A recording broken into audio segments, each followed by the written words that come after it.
കിരീടത്തിലൊക്കെ കിരീടത്തിൽ assistant director. First assistant എന്ന് വെച്ചാൽ associate Kaladharan ചേട്ടൻ നെക്സ്റ്റ് അസിസ്റ്റന്റ്.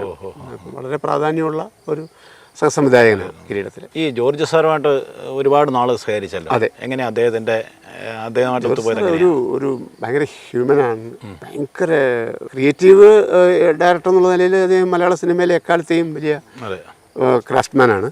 ഇന്ത്യൻ സിനിമയിലെ തന്നെ ഒരുപക്ഷെ ഏറ്റവും അധികം പുറം ലോകത്തേക്ക് എത്താൻ കുറച്ച് കുറഞ്ഞു പോയി എന്നുള്ളത് മാത്രമേ ഉള്ളൂ. ആക്ച്വലി ഇന്ത്യയിലെ തന്നെ ഏറ്റവും മികച്ച സംവിധായകരിലൊരാളാണ്. അത് ഒരു സെൽഫ് മാർക്കറ്റിംഗ് ഇല്ലാത്തൊരു മനുഷ്യനാണ്. അങ്ങനെയാണ് ജോർജ് സാറിന് ഇത്തരം സംഭവങ്ങളിൽ മുന്നോട്ട് ഒരുപാട് വരാൻ പറ്റാതെ. അത് പിന്നെ അതായത് സാറിനെ മനസ്സിലാക്കിക്കൊണ്ടിരിക്കുന്നതേ ഉള്ളൂ ഇപ്പോഴും പുതിയ തലമുറ അദ്ദേഹത്തിൻ്റെ വല്ലാത്ത ഫാനായിക്കൊണ്ടിരിക്കുകയാണ് ഇപ്പോഴും ഒരുപാട് പേര്. അപ്പം ജോർജ് സാറിൻ്റെ ഷൂട്ടിംഗ് അനുഭവങ്ങൾ ഭയങ്കര രസമാണ്. സാർ ഭയങ്കര കർക്കശക്കാരനായ ഒരാളൊന്നുമല്ല. ലൊക്കേഷനിൽ ഭയങ്കര ലിബറലാണ്, ഭയങ്കര ലവ്ലിയാണ്. പിന്നെ സാറിൻ്റെതായ ചില രീതികളുണ്ട്. സാറിന് മദ്യപിക്കുന്ന കാര്യത്തിലോ സാറിന് സിഗരറ്റ് വലിക്കുന്ന കാര്യത്തിലോ സാറിന് അങ്ങനെ പേഴ്സണൽ ലൈഫിലെ എന്ത് കാര്യത്തിലായാലും സാറിന് അങ്ങനെ ഒരു വലിയ ഒളിവോ മറവോ അങ്ങനെ വേറൊരു ലെവലാണ്. മദ്യം കഴിക്കുന്ന വെച്ചാൽ പുള്ളി മദ്യം കഴിക്കും, ലൊക്കേഷൻ കഴിയും. അപ്പം പൊന്നുച്ചാമി എന്ന് പറയുന്ന ഒരു ആർട്ടിസ്റ്റൻ്റ് ഉണ്ടായിരുന്നു. ഇദ്ദേഹം സ്റ്റീൽ ഗ്ലാസ്സിൽ ഞങ്ങൾക്കെല്ലാം കട്ടൻ കാപ്പി കൊണ്ടുവരുമ്പോൾ സാറിന് മദ്യം കൊണ്ടുവരുന്നു. അങ്ങനെ ഇദ്ദേഹം ഒരു വലിയ തലവേദനയായിരുന്നു. സെൽമ ചേച്ചി ഭയങ്കര ദേഷ്യമായിരുന്നു ഈ മനുഷ്യനോട്. പക്ഷേ ഇയാളെ ഒഴിവാക്കാനും പറ്റത്തില്ല, കാരണം ആർട്ട് ഡയറക്ടറുടെ ഏറ്റവും വേണ്ടപ്പെട്ട ആർട്ട് ഡയറക്ടർ സാറിൻ്റെ ഏറ്റവും വേണ്ടപ്പെട്ട ആള്. അങ്ങനെ സാറ് ഈ കഴിക്കുന്ന സംഭവം ഉണ്ടായതുകൊണ്ട് രാത്രി കുറച്ച് ലേറ്റായിട്ട് ഷൂട്ട് പോകും. ഇപ്പോൾ ഒരു 12 മണിയൊക്കെ ആയപ്പോഴത്തേക്കും ടയർഡാവും. അങ്ങനെ ഷൂട്ട് ചെയ്യുമ്പോൾ ലൊക്കേഷനിൽ ഒരു കാര്യം ഭയങ്കര നിർബന്ധമാണ് സാറിന്, സൈലൻസ്. ടേക്ക് എടുക്കുന്ന സമയത്ത്, അതിന് മുമ്പ് എന്ത് ആവാം, ടേക്കിൻ്റെ സമയത്ത് ഭയങ്കര സൈലൻസ് വേണം. പുള്ളിയുടെ ഒരു പ്രത്യേക രീതിയാണ്. ആദ്യം പുള്ളി പല പ്രാവശ്യം സൈലൻസ് പറഞ്ഞിട്ട് എല്ലാവരോടും ചോദിക്കാൻ റെഡിയാണോ ചോദിച്ചിട്ട് പിന്നീടാണ് പുള്ളി സ്റ്റാർട്ട് ക്യാമറ പറയുന്നത്. ഓക്കെ, അങ്ങനെ സ്റ്റാർട്ട് ക്യാമറ പറഞ്ഞപ്പോൾ എവിടെ നിന്ന് ഇങ്ങനൊരു സൗണ്ട് കുനുകുനാന്നാരോ സംസാരിക്കും. നോക്കിയപ്പോൾ പ്രൊഡ്യൂസേഴ്സാണ്. എന്താ പറയുന്നത്, പ്രൊഡ്യൂസേഴ്സ് കണ്ടം വഴി ഇറങ്ങി ഓടി. 5 പ്രൊഡ്യൂസേഴ്സ് എല്ലാവരും ഒന്നിച്ച് തൊട്ടും കൂടെ തമാശ പറഞ്ഞതാണ്. പക്ഷെ സാറിന് അഭ്യാസങ്ങളില്ല, പച്ച മനുഷ്യനാണ്.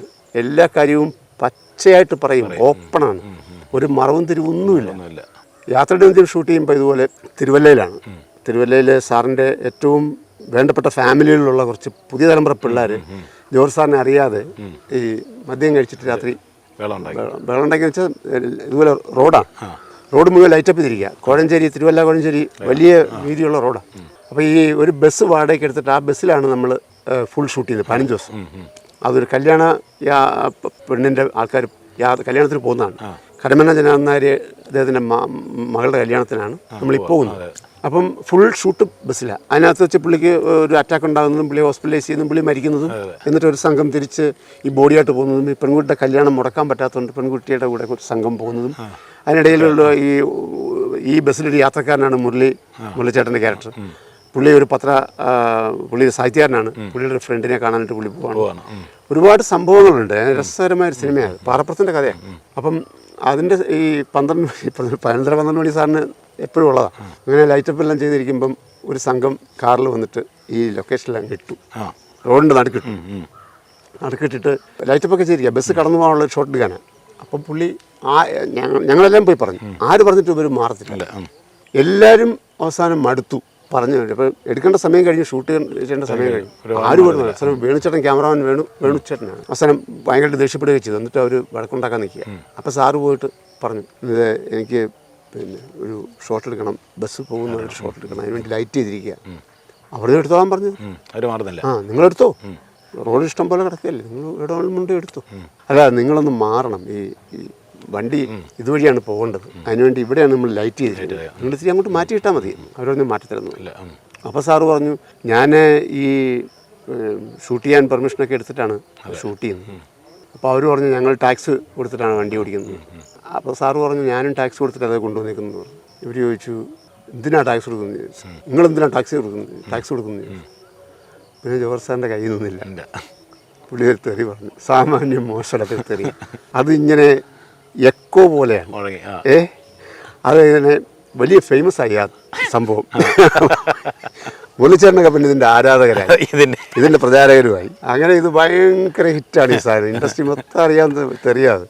അങ്ങനെ ഒരു ഭയങ്കര അവരപ്പോഴേ 100 വിട്ടു. നെക്സ്റ്റ് മൊമെൻ്റ് അടിയാണ്. അതവർക്ക് മനസ്സിലായി.